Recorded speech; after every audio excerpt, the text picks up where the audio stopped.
আসসালামু আলাইকুম, রমজানুল মোবারক। সবাইকে আমন্ত্রণ জানাচ্ছি রমজানের বিশেষ রান্নার অনুষ্ঠান কঙ্কা কুইক রেসিপিতে। সঙ্গে আছি আমি আইরিশ এবং আমার সাথে একজন বিশেষ অতিথি আছেন। তিনি হচ্ছেন অভিনেত্রী শবনম ফারিয়া। কেমন আছেন আপু? এই তো। আপনাকে প্রথমে আমি জন্মদিনের অনেক অনেক শুভেচ্ছা জানাচ্ছি। হ্যাপি বার্থডে আপু। Thank you so much. Most welcome আপু। এত বিশেষ দিনে আপনাকে যে আমরা পাবো, এটা আমার জন্য একটা বড় একটা পাওয়া আর কি। তো আপু, এখন যেহেতু ঈদটা কাছাকাছি চলে এসেছে, আর বেশি দিন নেই, তো ঈদের প্রিপারেশনটা কেমন চলছে? আপু, আমার আসলে আলাদা করে আমি কোনো ঈদের প্রিপারেশন নিচ্ছি না, কারণ ঈদের দিনে আমি চলে যাবো আমার শ্বশুরবাড়িতে। আচ্ছা। সো ওখানে আমার শাশুড়ি আসলে আমাকে ওরকম তেমন কোনো দায়িত্ব দেয় না। সম্ভবত একটা দুটো হয়তো ডেজার্ট বানাতে পারি, বাট এর বাইরে আর কিছু না। আপু, যেহেতু ডেজার্টের কথা বলেন, তো কোন ডেজার্টটা আপনার বেশি ভালো হয়, কিংবা পরিবারের সবাই খুব চায় যে এই ডেজার্টটা তোমার হাত থেকেই হোক? আপু, আমাদের বাসায় আসলে আমার উপরে সবার এক্সপেকটেশন এত লো, আমি যাই বানাই তাতেই সবাই অনেক খুশি হয়ে যায়। আচ্ছা। আর সেটা আমার আম্মুর বাসায় কম রান্না করা হয়, একদমই বলতে গেলে করা হয় না, বাট শ্বশুরবাড়িতে মাঝে মাঝে করি। সো আমি যেটাই করি, আমার হাজব্যান্ড বলেন, আমার শ্বশুর শাশুড়ি, ওনারা সবাই খুবই খুশি হয়ে যায় যে ও একটা কিছু বানাচ্ছে। কয়েকদিন পরে ঈদ, তো আমাদের মাথায় কিন্তু টুকটাক প্ল্যান থাকে যে ঈদে আমরা এই ডিশটা একটু স্পেশাল করব, কিংবা এই ডিশটা একটু ইউনিক করার চেষ্টা করব, সো দ্যাট সবাইকে একটু ইমপ্রেস করা যায়, কিংবা বাসায় অতিথি আসলে তাদেরকে আপ্যায়ন করা যায়। তো আজকে আমি চিন্তা করেছি আপনার জন্য খুব ইজি এবং খুব কুইক একটা রেসিপি তৈরি করব, যেটা আমি ঈদে বানাতে পারবেন Okay, perfect. ডেফিনেটলি। তাহলে আপু চলেন আমরা আমাদের কুকিংয়ে চলে যাই।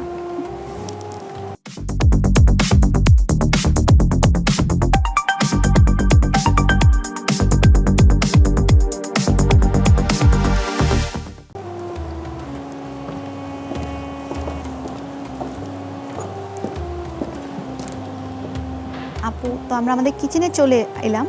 তো আপনার যেহেতু আজকে বার্থডে, তো আমি সেটা মাথায় রেখে একটা স্পেশাল ডিশ আপনার জন্য আজকে তৈরি Okay. করব, যেটা কিনা আপনি ঈদের বানাতে পারবেন।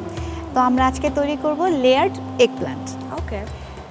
তো দর্শক, চলুন দেখে আসি লেয়ার্ড এগ প্ল্যান্ট তৈরি করতে কী কী উপকরণ লাগছে।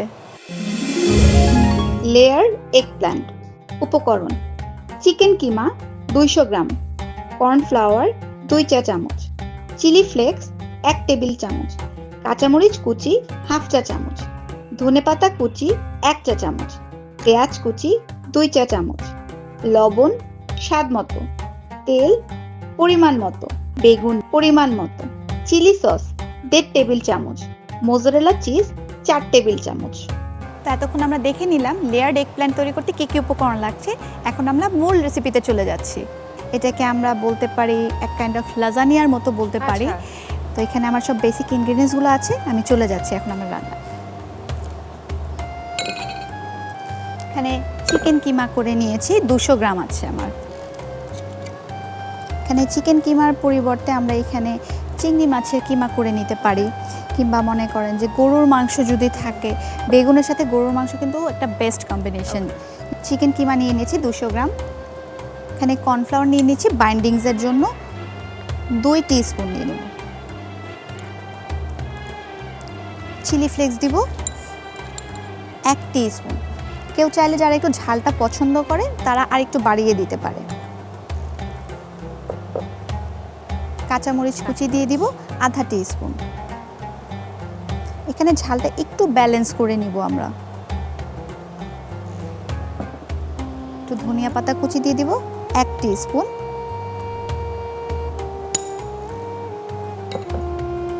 এবং পেঁয়াজ কুচি দিয়ে দিব 2 টিস্পুন।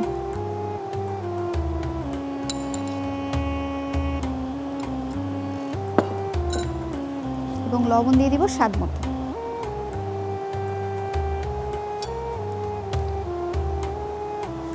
তো আমি এখন এই জিনিসটা সুন্দর করে মেখে নিচ্ছি।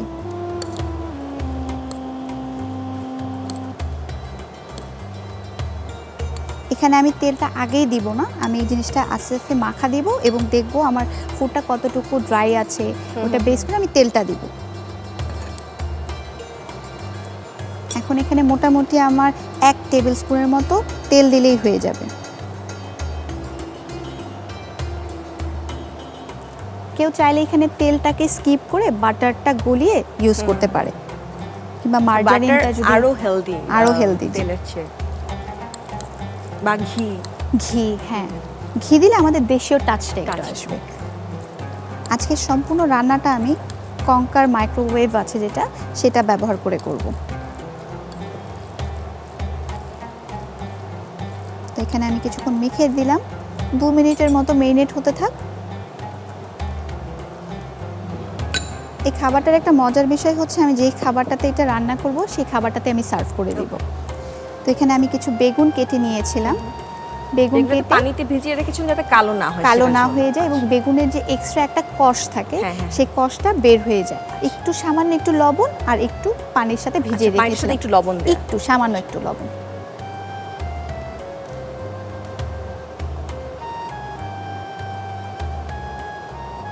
এখানে আমি একটু চিলি সস দিয়ে দিচ্ছি আপু।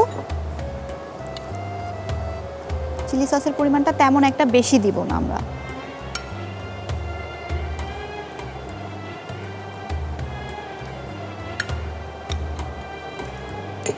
এখানে আমি আরেকটা লেয়ার দিয়ে দিব। চিজ দেব না? চিজটা একদম উপরে। এটা চাইলে আপনি একদম লেয়ার লেয়ার করে অনেকগুলো লেয়ার, একটু চিকেন, একটু লেয়ার এভাবে করেও দিতে পারেন। লবণ কিন্তু দিচ্ছি না কারণ আমার অলরেডি কিন্তু পানিটা লবণ ছিল। চিলি সসটা আরেকটু দিয়ে দিব।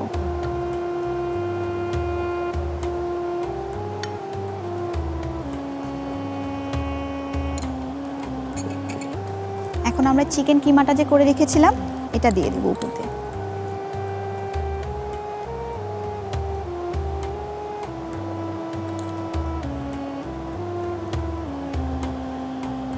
এখানে তো আমি চিলি সসটা ব্যবহার করেছি, চাইলে কিন্তু আমি এখানে যে হোয়াইট সস আমরা ঘরে অনেকেই বানাই, সেই হোয়াইট সসটা সে কিন্তু দিতে পারে। তাহলে টেস্টটা আরেকটু চেঞ্জ হয়ে যাবে, ডিফারেন্ট হবে, একটু রিচ হবে টেস্টটা।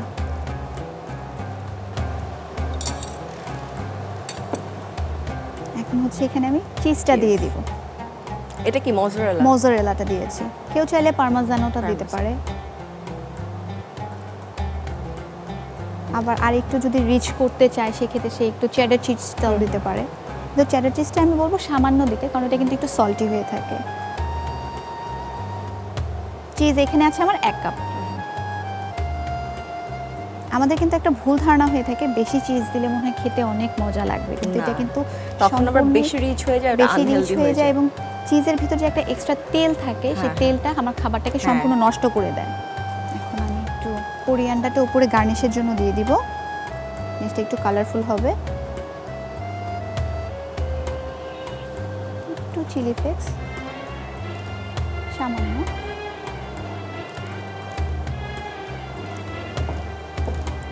সময় লাগবে 12 থেকে 15 মিনিট।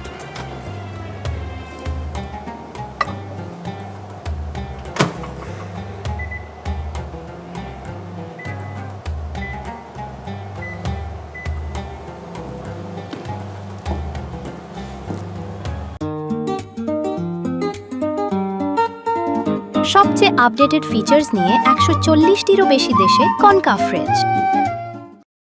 আপু এখানে আমি যদি চাই যে না আমি এটা স্টিমারে করব, সে তখন কিন্তু আমরা দেখা যাবে যে কঙ্কার যে রাইস কুকার যেটা আছে, যেটার সাথে আমাদের একটা স্টিমারও থাকে, সেখানে দিয়েও কিন্তু আমরা স্টিম করে ফেলতে পারবো। সেটা কিন্তু আরও হেলদি হবে ফুডটাতে।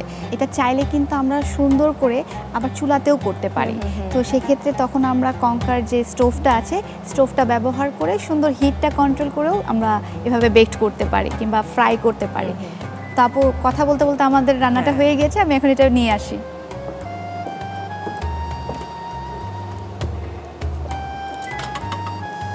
স্মেলটা কিন্তু খুবই সুন্দর স্মেল। হ্যাঁ। ও ওয়াও, এটা একদমই লাজানিয়ার মতোই লাগছে দেখতে, তাই না? Exactly, হ্যাঁ লাজানিয়া কিংবা আমি মুসাকার মতো বলতে পারি, যেহেতু এখানে আমি বেগুনটা ব্যবহার করেছি। এটা কিন্তু এইভাবে আমরা গরম গরম সার্ভ করব, কিন্তু সেক্ষেত্রে তখন আমাদের একটু কেয়ারফুল থাকতে হবে কারণ প্লেটটা অনেক গরম। তো আপু তৈরি হয়ে গেল আমাদের গরম গরম বেকড এগ প্লান্ট। খুবই সুন্দর এবং আমার ধারণা খুবই মজা হবে এবং খুবই হেলদি একটা রেসিপি। তো দর্শক চলুন দেখে আসি বেকড এগ প্লান্টের প্রস্তুত প্রণালীটি। প্রথমে একটি পাত্রে চিকেন কিমা নিন, এরপর কর্নফ্লাওয়ার, চিলি ফ্লেক্স, কাঁচামরিচ কুচি, ধনেপাতা কুচি, পেঁয়াজ কুচি, লবণ ও তেল দিয়ে ভালোভাবে মাখিয়ে মেরিনেট করুন। একটি ওভেনপ্রুফ ডিশে বেগুন নিন। এরপর লেয়ার করে প্রথমে চিলি সস, বেগুন, চিলি সস, মেরিনেট করা চিকেন কিমা, মোজারেলা চিজ, ধনেপাতা কুচি ও চিলি ফ্লেক্স দিয়ে কনকা মাইক্রোওয়েভ ওভেনে 12 থেকে 15 মিনিট বেক করে পরিবেশন করুন দারুণ স্বাদের লেয়ার্ড এগপ্ল্যান্ট। তো এতক্ষণ দেখে নিলেন কিভাবে বেকড এগ প্ল্যান্টটি তৈরি করেছিলাম আমরা। আপু, আপনাকে অনেক অনেক ধন্যবাদ এবং অগ্রিম ঈদের শুভেচ্ছা জানাচ্ছি। আপনার জন্য কঙ্কার পক্ষ থেকে একটি উপহার রয়েছে। Thank you so much. Most welcome আপু। থ্যাংক ইউ আমাকে ইনভাইট করার জন্য, আর ধন্যবাদ এনটিভিকে। আমি যখন এনটিভিতে আসি it feels like home, so thank you for inviting me again. তো দর্শক, আজকের রেসিপিটি যদি আপনাদের আসলেই ভালো লেগে থাকে তাহলে বাসায় অবশ্যই ট্রাই করবেন, এবং এরকম আরও কিছু মজার মজার রেসিপি দেখতে হলে আমাদের সাথেই থাকবেন, এনটিভির সাথে থাকবেন। সে পর্যন্ত ভালো থাকবেন, সুস্থ থাকবেন। আল্লাহ হাফেজ।